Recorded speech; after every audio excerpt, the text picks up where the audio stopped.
Dans l'univers de Naruto, il existe des ninjas incroyablement puissants, des ninjas capables de détruire des montagnes, des prodiges capables de maîtriser des techniques impossibles. Mais parfois, les personnages les plus importants ne sont pas ceux qui possèdent le plus de puissance. Ce sont ceux qui possèdent quelque chose de beaucoup plus rare. Une idée, une vision, mais aussi un rêve. Et parmi tous les ninjas qui ont existé dans ce monde, il y en a un qui a consacré sa vie entière à chercher une réponse à une question extrêmement simple, mais incroyablement difficile. Pourquoi les humains continuent-ils de se haïr ? Cet homme s'appelait Jiraiya. Pour certains, il n'était qu'un vieil ermite, un peu pervers, toujours en train d'espionner les bains des femmes, toujours en train d'écrire des romans douteux, toujours en train de boire et de plaisanter. Et derrière cette façade ridicule, se cachait en réalité l'un des esprits les plus profonds du monde ninja. Parce que Jiraiya n'était pas seulement un guerrier, il était un observateur, un penseur. Un homme qui passait plus de temps à réfléchir au monde qu'à essayer de le dominer. Cette différence va définir toute sa vie. Pour comprendre Jiraiya, il faut commencer par une vérité simple. Contrairement à beaucoup de personnages importants dans l'histoire de Naruto, Jiraiya n'était pas un génie, il n'était pas un prodige, il n'était pas un enfant exceptionnel. En réalité, il était même plutôt ordinaire. Et c'est justement ce qui rend son histoire si intéressante, parce que la plupart des grandes figures du monde ninja possèdent un talent naturel incroyable. Par exemple, Orochimaru était déjà considéré comme un génie dès son enfance. Il comprenait les techniques presque instantanément, il apprenait plus vite que les autres, et surtout, il possédait une curiosité intellectuelle presque dangereuse. À côté de lui, Jiraiya avait souvent l'impression d'être lent, moins brillant, moins impressionnant, mais il y avait aussi une autre élève dans leur équipe. Une jeune fille au caractère fort, issue d'une famille légendaire, Tsunade, petite fille du premier Hokage. Les ninjas dotés d'une force et d'un talent exceptionnels, dans cette équipe, les rôles semblaient déjà écrits. Orochimaru était le génie, Tsunade était la prodige, et Jiraiya était le rêveur. Tous les trois étaient les élèves d'Hiruzen Sarutobi. À cette époque, Hiruzen n'était pas encore le troisième Hokage, mais il était déjà reconnu comme l'un des ninjas les plus sages et les plus puissants du village. Et contrairement à beaucoup de professeurs, Hiruzen ne se contentait pas d'enseigner des techniques, il enseignait aussi une philosophie. Pour lui, un ninja ne devait pas seulement être fort, il devait aussi comprendre la valeur de la vie. Et cette idée va profondément influencer Jiraiya, parce que très tôt, Jiraiya commence à voir le monde différemment. Là où certains ninjas voient des ennemis, lui voit des êtres humains. Pendant leur jeunesse, Jiraiya, Tsunade et Orochimaru passent énormément de temps ensemble. Ils s'entraînent, ils accomplissent des missions, ils affrontent des dangers, et petit à petit, ils développent un lien très fort. Et malgré cette amitié, leurs personnalités sont très différentes. Orochimaru est calme, silencieux, observateur. Il parle peu, mais quand il parle, ses mots sont souvent dérangeants. Tsunade est passionnée, impulsive et déteste perdre. Elle possède une détermination presque féroce. Jiraiya, lui, est très bruyant, excentrique, toujours prêt à plaisanter, mais derrière cette façade, il observe tout, et il réfléchit beaucoup. À cette époque, le monde ninja traverse une période extrêmement sombre. Les grandes nations sont constamment en conflit, les villages cachés s'affrontent pour le pouvoir, et les ninjas sont envoyés au combat dès leur plus jeune âge. Pour beaucoup d'enfants, devenir ninja signifie apprendre à tuer. Et pour Jiraiya, cette réalité crée un malaise, parce qu'il commence à se poser une question très simple. Pourquoi ? Pourquoi les humains passent-ils leur vie à se battre ? Pourquoi la guerre semble-t-elle ne jamais s'arrêter ? Ces questions peuvent sembler naïves, mais elles vont définir toute la vie de Jiraiya. Parce que contrairement à beaucoup d'autres ninjas, il ne se contente pas d'accepter la guerre comme une fatalité, il veut la comprendre. Pendant longtemps, Jiraiya ne réalise pas encore à quel point sa vie va devenir importante. Pour lui, il est simplement un ninja parmi tant d'autres, un soldat dans un monde en guerre, mais bientôt, un événement va changer son destin. Un événement qui va transformer 3 jeunes ninjas en légende, le combat contre Hanzo la Salamandre. Et ce combat marquera la naissance des 3 Sannin légendaires. À cette époque, le monde ninja est plongé dans une période de violence constante.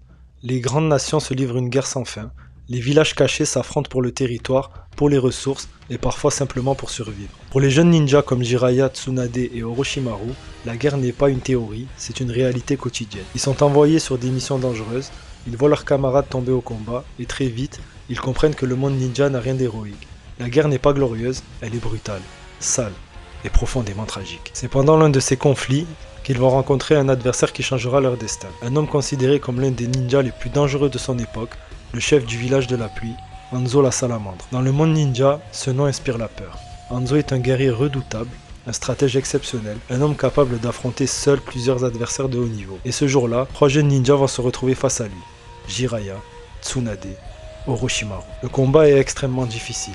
Même en combinant leurs forces, les 3 ninjas ne parviennent pas à vaincre Hanzo. Chaque attaque qu'il lance est repoussée, chaque stratégie est anticipée.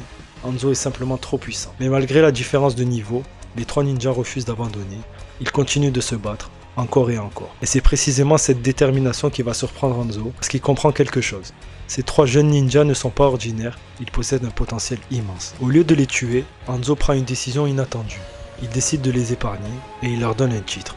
Un titre qui restera gravé dans l'histoire du monde ninja, les 3 Sannin légendaires. À partir de ce moment-là, les noms de Jiraiya, Tsunade et Orochimaru commencent à se répandre dans tout le monde ninja. Ils deviennent célèbres, respectés et même craints. Mais malgré ce titre glorieux, leur vie ne devient pas plus simple parce que la guerre, elle, continue. Ce moment marque aussi le début d'une transformation psychologique importante parce que même si les 3 Sannin ont combattu ensemble, leur façon de comprendre le monde est totalement différente. Pour Orochimaru, cette expérience renforce une idée très simple. Le monde appartient au plus fort. Si on veut survivre, il faut devenir plus puissant que les autres. Peu importe les moyens, peu importe les conséquences. Cette vision va progressivement transformer Orochimaru en quelqu'un de plus en plus obsédé par le pouvoir. Pour Tsunade, la guerre produit un effet très différent. Elle voit trop de gens mourir, des amis, des camarades, des innocents. Et cette accumulation de pertes va créer une blessure profonde. Tsunade commence à comprendre une vérité douloureuse. Dans le monde ninja, aimer quelqu'un signifie souvent le perdre. Cette idée va la marquer pour le restant de sa vie. Mais pour Jiraiya, la guerre produit une réaction totalement différente. Au lieu de devenir obsédé par la puissance ou de fuir la douleur, Jiraiya commence à réfléchir. Il observe les conflits, il écoute les histoires des gens, et peu à peu, une question commence à prendre de plus en plus de place dans son esprit. Pourquoi ? Pourquoi les humains continuent-ils de se battre ? Pourquoi chaque guerre semble simplement préparer la suivante? Pourquoi la haine semble-t-elle se transmettre de génération en génération? C'est à ce moment-là que Jiraiya commence à changer. Il ne devient pas seulement un ninja puissant, il devient aussi un penseur, un observateur du monde. Et c'est précisément cette curiosité qui va l'amener à faire un choix très inhabituel, un choix que peu de ninjas feraient. Après la guerre, au lieu de rester au village, Jiraiya décide de voyager. Pour beaucoup de ninjas, la vie est simple. Ils accomplissent des missions, ils protègent leur village, ils deviennent plus forts. Mais Jiraiya, lui, veut autre chose. Il veut comprendre le monde. Il veut voir comment vivent les autres peuples. Il veut observer les conflits. Et surtout, il veut trouver une réponse à cette question qui le hante depuis des années. Est-il possible de briser le cycle de la haine? Ce voyage marquera le début de la véritable mission de Jiraiya. Pas une mission donnée par un Hokage, pas une mission militaire, mais une mission personnelle. Une quête. Trouver un moyen de changer le monde ninja. Et cette quête va l'amener vers un endroit mystérieux, un lieu caché dans les montagnes, un lieu que très peu d'humains ont vu, le mont Myoboku, le royaume des crapauds sages, et c'est là-bas que le destin de Jiraiya va véritablement commencer. Après la guerre, la vie de Jiraiya prend une direction très différente de celle des autres ninjas. Alors que beaucoup cherchent à renforcer leur position dans leur village, alors que d'autres veulent simplement oublier la violence de la guerre, Jiraiya choisit une voie beaucoup plus étrange. Il devient un voyageur.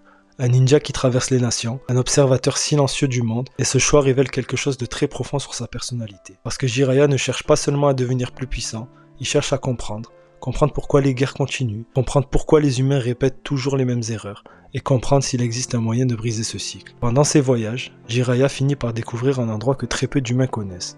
Un lieu caché derrière les montagnes. C'est au mont Myoboku que Jiraiya commence un entraînement extrêmement difficile. Un entraînement qui demande non seulement de la force, mais aussi une immense maîtrise mentale, l'apprentissage du mode ermite. Le mode ermite est une technique très particulière. Contrairement aux techniques classiques qui utilisent simplement le chakra du corps, le mode ermite utilise aussi l'énergie de la nature. Cela signifie que l'utilisateur doit apprendre à se synchroniser avec son environnement, le vent, la terre et l'énergie qui circule dans le monde. Mais cette technique est extrêmement dangereuse. Si l'équilibre n'est pas parfait, le corps peut se transformer en pierre et mourir. Même pour un ninja légendaire comme Jiraiya, cet entraînement est extrêmement difficile. Il parvient à maîtriser le mode ermite, mais jamais parfaitement. Quand il utilise cette transformation, son apparence change, son visage devient plus animal, ses traits se rapprochent de ceux d'un crapaud. Et pour beaucoup de ninjas, cette imperfection serait une honte. Mais pour Jiraiya, ce n'est pas un problème. Parce que Jiraiya n'a jamais cherché la perfection, il a toujours accepté ses limites, et cette capacité à accepter ses défauts est l'une des raisons pour lesquelles il comprend si bien les autres. Mais le véritable événement qui va changer la vie de Jiraiya ne sera pas son entraînement, ce sera une rencontre. La rencontre avec l'une des créatures les plus anciennes et mystérieuses du monde ninja, le grand sage crapaud. Cette créature possède un pouvoir très particulier, le pouvoir de dire l'avenir. Et lors de leur rencontre, le grand sage va révéler à Jiraiya une prophétie qui changera toute sa vie. Selon cette prophétie, Jiraiya aura plusieurs élèves importants. Mais parmi eux, il y en aura un de très spécial, un élève destiné à changer le monde. Un enfant capable de transformer l'histoire du monde ninja, mais la prophétie précise quelque chose de très important. Cet enfant pourra soit apporter une grande paix, ou provoquer une immense destruction. C'est à ce moment-là que la vie de Jiraiya prend un sens complètement nouveau. Imaginez un instant recevoir une prophétie comme celle-ci. On vous dit que quelque part, il existe une personne qui changera le monde, et que votre rôle est de l'entraîner, de le guider, de l'aider à trouver sa voie. Mais on vous dit aussi quelque chose d'inquiétant. Cet élève pourrait aussi détruire le monde, À partir de ce moment-là, chaque rencontre devient une question, chaque élève devient une possibilité, chaque décision devient une responsabilité immense. C'est ainsi que Jiraiya trouve la mission de sa vie, pas une mission militaire, pas une mission pour le village, mais une mission personnelle, trouver cet enfant, l'entraîner et l'aider à devenir quelqu'un qui apportera la paix. Mais Jiraiya ne sait pas encore une chose, cet enfant, il va croire l'avoir trouvé et pourtant, il se trompera. Lors d'une mission dans un pays ravagé par la guerre, Jiraiya va rencontrer 3 enfants, 3 orphelins. 3 enfants qui ont grandi dans la violence et la pauvreté. Leurs noms, Nagato, Conan, Yaiko. Et en voyant ces enfants survivre dans un monde ninja détruit par la guerre, Jiraiya pense avoir trouvé ce qu'il cherchait. Peut-être que l'un d'entre eux est l'enfant de la prophétie. Mais il ne sait pas encore que cette rencontre va devenir l'une des plus grandes tragédies de toute sa vie. Lorsque Jiraiya rencontre ces 3 enfants, il les voit perdus dans un monde brisé. Il voit leurs blessures physiques, psychologiques, et à ce moment précis, il se sent responsable. Pas responsable de leur passé, mais responsable de ce qu'ils deviendront. Parce qu'il comprend une vérité profonde sur les humains. Ce ne sont pas seulement les actes qui définissent une personne, ce sont les traumatismes, les choix et la vision du monde qui forgent leur futur. Pendant plusieurs années, Jiraiya devient leur mentor. Il leur enseigne le contrôle du chakra, les techniques de combat avancées, mais surtout, les idéaux et l'espoir. Il leur parle de paix, de réconciliation, de l'importance de briser ce cycle de haine. Chaque mot est pesé, réfléchi, chaque leçon est une tentative de semer une graine dans leur cœur. Pour Jiraiya, c'est plus qu'un entraînement, c'est une mission de vie. Il croit que ses enfants peuvent devenir la solution, il croit qu'ils peuvent changer le monde, mais l'expérience commence à lui révéler une vérité terrifiante. La guerre ne pardonne jamais. Yaiko meurt tragiquement, sa mort est brutale, sa vision de paix s'éteint dans la violence. Pour Jiraiya, c'est un choc immense, parce qu'il réalise quelque chose de dévastateur. Le monde ne fonctionne pas selon les règles qu'il aimerait enseigner. La paix n'est pas un apprentissage, elle n'est pas un choix facile. La haine a une force propre, et cette force peut transformer les plus nobles intentions en armes destructrices. Nagato, lui, sombre dans le désespoir. La douleur et la perte transforment son cœur. L'enfant que Jiraiya pensait être la solution devient en réalité une nouvelle menace. Nagato prend le nom de Pain. Il décide que le monde doit connaître la peur pour comprendre la paix. Et c'est à ce moment précis que Jiraiya comprend l'un des principes les plus cruels du monde ninja. Même les meilleures intentions peuvent échouer. Même l'amour et l'éducation peuvent être impuissants face à la haine. Psychologiquement, cet échec est écrasant. Il ressent la culpabilité, la douleur et le regret d'avoir cru qu'il pouvait contrôler le destin. Jiraiya n'est pas brisé, mais il est profondément marqué. Il comprend que l'espoir ne suffit pas, que les gens choisissent parfois la haine malgré tout, et que certaines blessures sont si profondes qu'elles peuvent transformer un cœur pur en arme de destruction. Pourtant, il refuse de renoncer. Sa philosophie est simple. Même si je ne peux pas sauver tout le monde, je peux encore protéger quelqu'un. Et ce quelqu'un sera plus tard Naruto. Après cette tragédie, Jiraiya continue son voyage. Il observe le monde avec un regard plus critique, plus attentif. Il comprend que le rôle d'un ninja ne se limite pas à combattre ou à gagner. Un ninja a aussi un rôle moral, philosophique, un rôle de mentor, d'enseignant ou de guide. Chaque rencontre devient une leçon, chaque échec devient une observation. Chaque enfant devient un miroir de la société ninja. Et c'est ainsi que Jiraiya devient non seulement un guerrier légendaire, mais aussi un philosophe silencieux. Pendant ce temps, un autre enfant grandit au village de Konoha. Bruyant, insolent, rejeté, mais terriblement déterminé. Naruto Uzumaki. Et dans l'esprit de Jiraiya, une pensée commence à émerger. Peut-être que cet enfant peut réussir là où Nagato a échoué. C'est un moment clé. La psychologie de Jiraiya évolue. Il ne cherche plus à sauver tout le monde, il cherche seulement à transmettre son héritage, à cultiver l'espoir dans ceux qui peuvent le porter. Pour l'ensemble du village de Konoha, Naruto n'est pas un génie, il est seulement bruyant, insolent et rebelle. Mais pour Jiraiya, Naruto représente l'espoir sous sa forme la plus pure. Le premier contact entre Jiraiya et Naruto n'est pas facile. Naruto le considère comme un étranger, un vieil homme bizarre qui ne fait que le taquiner. Mais Jiraiya, lui, voit autre chose. Il voit un enfant qui partage ses propres traits, impulsif, en marge de la société, mais incroyablement déterminé. Et dans ce regard, Jiraiya reconnaît une opportunité unique. Un élève capable de briser le cycle de la haine que Nagato, lui, n'a pas pu changer. L'entraînement avec Naruto n'est pas seulement technique, Jiraiya lui enseigne la vie. Chaque leçon est un mélange de stratégie, d'émotion et de philosophie. Le pouvoir ne suffit pas pour changer le monde, la haine se combat par l'espoir, pas par la force. Comprendre ses ennemis, c'est ça la vraie puissance. Il apprend à Naruto la patience, la persévérance et l'importance de croire en ses amis. Psychologiquement, cette période est cruciale. Jiraiya modèle de Naruto, non seulement comme un ninja, mais aussi comme un symbole de paix future. Jiraiya décide d'enseigner la technique du Rasengan à Naruto, une technique puissante mais exigeante. Mais derrière la technique, il y a une leçon plus profonde. Chaque rotation de chakra est un symbole de maîtrise de soi. Chaque entraînement est une leçon sur la concentration et la discipline. Chaque erreur est une opportunité d'apprentissage. Pour Jiraiya, enseigner le Rasengan n'est pas seulement former un ninja, c'est préparer le futur sauveur du monde. Jiraiya ne se contente pas d'enseigner le combat, il raconte aussi des histoires de guerre, de douleur et de perte. Des histoires qui montrent à Naruto les dangers de la haine et les sacrifices nécessaires pour protéger ce que l'on aime. Chaque histoire renforce la psychologie de Naruto, chaque leçon instille une résilience émotionnelle, chaque erreur passée devient un enseignement pour l'avenir. Et Jiraiya sait quelque chose que Naruto ne comprend pas encore, ces enseignements seront bientôt cruciaux. La relation entre Jiraiya et Naruto est complexe. Jiraiya joue souvent le rôle du provocateur, taquiner Naruto, le faire sortir de sa zone de confort, l'énerver pour lui apprendre à contrôler ses émotions. Mais derrière ces apparences se cache un profond respect et une immense affection. Psychologiquement, c'est l'équilibre parfait. Jiraiya enseigne avec humour pour ne pas écraser Naruto sous la gravité du monde ninja, mais il sait aussi imposer la discipline quand la situation l'exige. Chaque mission, chaque entraînement, chaque conversation est une préparation, parce que Jiraiya sait que le jour viendra où Naruto devra affronter à la fois le cycle de haine, des ennemis puissants, mais surtout Pain, celui qui a détruit la jeunesse de Nagato et mis fin à ses espoirs passés. Jiraiya sait que ce moment déterminera non seulement le futur de Naruto, mais celui du monde ninja. Psychologiquement, cette anticipation pèse sur lui. Chaque sourire, chaque blague qu'il lance est aussi un masque pour cacher l'inquiétude. Chaque moment d'affection pour Naruto est teinté de conscience, la vie de cet enfant pourrait un jour être en danger. Jiraiya sait qu'il s'apprête à accomplir une mission dangereuse, peut-être la plus dangereuse de toute sa vie. Le village de la pluie n'est pas seulement contrôlé par des criminels ou des ninjas ordinaires, il est dirigé par Pain, un homme capable de manipuler la douleur et la peur comme personne. Jiraiya n'est pas naïf, il sait que ses chances de revenir sont minces, mais il avance quand même. Parce que pour Jiraiya, sa mission n'est pas de survivre, sa mission est de découvrir la vérité, de transmettre une information vitale et de protéger le futur de Naruto et du monde ninja. En arrivant au village de la pluie, Jiraiya agit comme il l'a toujours fait.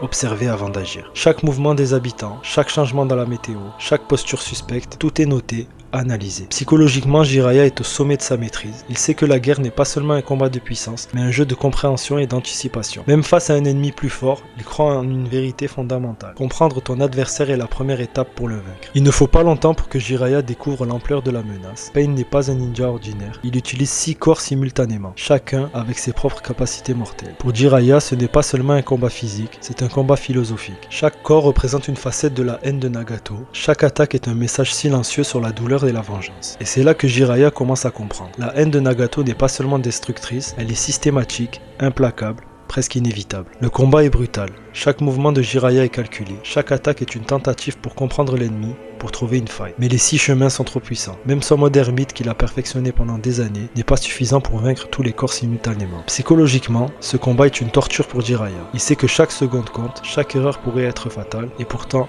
il continue, parce qu'il n'y a pas d'autre choix. Pendant le combat, Jiraiya commence à saisir la vérité. La seule façon de vaincre Pain n'est pas seulement par la force, il faut transmettre une information, une stratégie que seul un survivant pourra utiliser. Et Jiraiya prend une décision difficile. Il sait qu'il ne peut pas gagner, il sait qu'il va mourir, mais il choisit de se battre jusqu'au bout pour la sécurité de Konoha et l'avenir de Naruto. Dans ces derniers instants, Jiraiya réfléchit à toute sa vie. L'enfance pleine de doutes, les amis qu'il a aimés et perdus, les élèves qui l'ont formé, les échecs, Nagato. Et il comprend enfin quelque chose de fondamental. La véritable force ne réside pas dans la puissance, mais dans la capacité de croire en quelqu'un. Il regarde le ciel, les nuages sombres, la pluie tombant sur le village, et il pense à Naruto. Naruto sera la clé. Naruto apportera la paix. Et Jiraiya sait qu'il peut mourir en paix, parce qu'il a accompli sa mission la plus importante, transmettre l'espoir à la prochaine génération. Le corps de Jiraiya tombe, mais son esprit, lui, reste. Même dans la défaite, il a réussi. Il a observé, analysé, puis transmis. Et surtout, il a montré à Naruto ce que signifie être un vrai ninja. Ne jamais abandonner, protéger ceux qui ne peuvent pas se protéger, croire même face à la haine et au désespoir. Sa mort n'est pas une fin, c'est un héritage, une leçon immortelle. Jiraiya meurt en sachant que le futur du monde ninja est entre de bonnes mains. Il a appris que même les échecs les plus cruels peuvent servir à préparer un succès futur. Il a compris que chaque élève, chaque action, chaque choix a un impact durable. Et ce message traverse le temps, influençant Naruto et tous ceux qui croient en la paix.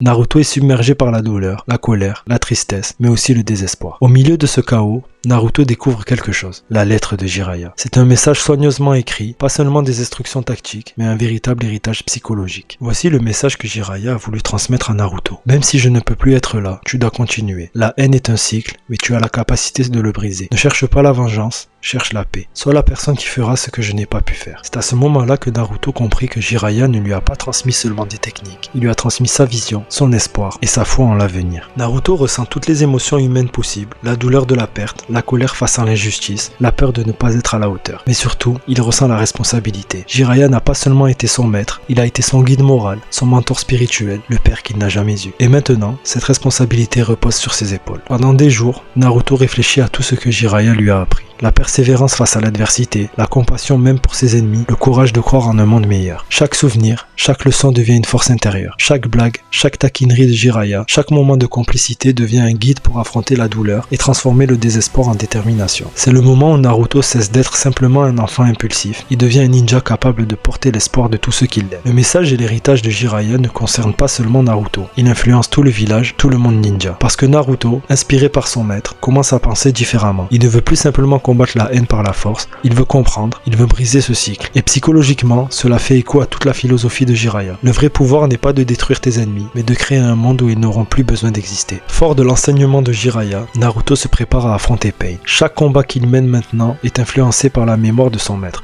Chaque décision est guidée par la philosophie que Jiraiya lui a transmise, et même si Jiraiya n'est plus là physiquement, son esprit et son influence continuent de guider Naruto. La mort de Jiraiya n'est pas un échec, c'est le catalyseur d'une transformation. La vie de Jiraiya est une leçon sur la puissance, la sagesse, ainsi que l'échec. Chaque bataille qu'il a menée, chaque élève qu'il a formé, chaque rire et chaque larme, tout cela était un fil invisible tissé pour préparer le futur. Jiraiya a compris une vérité fondamentale. Le monde ninja est piégé dans un cycle de haine et de guerre. Les enfants deviennent des soldats, les amis deviennent des ennemis, la douleur engendre la vengeance. Mais il a aussi compris que ce cycle peut être brisé, pas par la force brute, pas par la domination, mais par la transmission de valeurs et d'espoir. Grâce à Jiraiya, Naruto apprend que la colère n'est pas une solution. La haine ne peut pas être combattue par la haine. Même face à la douleur, il faut choisir la compassion. Psychologiquement, Jiraiya transforme Naruto. Il n'est plus seulement un ninja impulsif, il devient un symbole vivant de paix et de résilience. Chaque combat, chaque décision future de Naruto portera la trace de son maître. Chaque victoire sera une victoire pour Jiraiya. Même après sa mort, Jiraiya reste présent dans les souvenirs de Naruto, dans les leçons transmises, dans les valeurs qu'il a défendues. Il nous rappelle que le vrai héros n'est pas seulement celui qui frappe fort, mais celui qui inspire, enseigne, et croit en l'avenir malgré les échecs. Sa vie est à la fois un mélange complexe d'humour et de légèreté, de puissance et de stratégie, de tendresse et de sacrifice. Psychologiquement, Jiraiya montre que la grandeur réside dans la capacité à aimer, à croire, même quand le monde semble sombre et cruel. Et c'est ce qui le rend immortel dans l'histoire du monde ninja. La mort de Jiraiya n'est pas une fin, c'est un passage. Un passage du savoir, de l'esprit et de la foi en la prochaine génération. Grâce à lui, le cycle de la haine peut être brisé, les jeunes ninjas peuvent apprendre la véritable signification de la force, et Naruto peut devenir l'homme capable de changer le monde. Jiraiya nous enseigne une vérité intemporelle. Même si tu ne peux pas sauver le monde entier, sauver une seule personne peut changer l'histoire. Et c'est ainsi que le chemin de Jiraiya devient celui de Naruto, et par extension, celui de tous ceux qui croient en la paix. C'est l'histoire de Jiraiya, pas seulement un ninja légendaire, pas seulement un maître ou un héros, mais un homme qui a tout donné pour enseigner l'espoir, la compassion et la paix. Et dans chaque sourire, chaque victoire de Naruto, Jiraiya vient encore. Quand une femme quitte un homme, il devient plus fort. Il vaut mieux qu'il n'entretienne pas de relations trop sérieuses avec une femme, sa détermination risque de s'émousser. Ce genre de choses doit rester un amusement. Et pour toi, c'est si important d'être toujours fort? Bien sûr, oui. Et il y a une autre chose qui est aussi importante. Un homme ne devrait pas courir après le bonheur.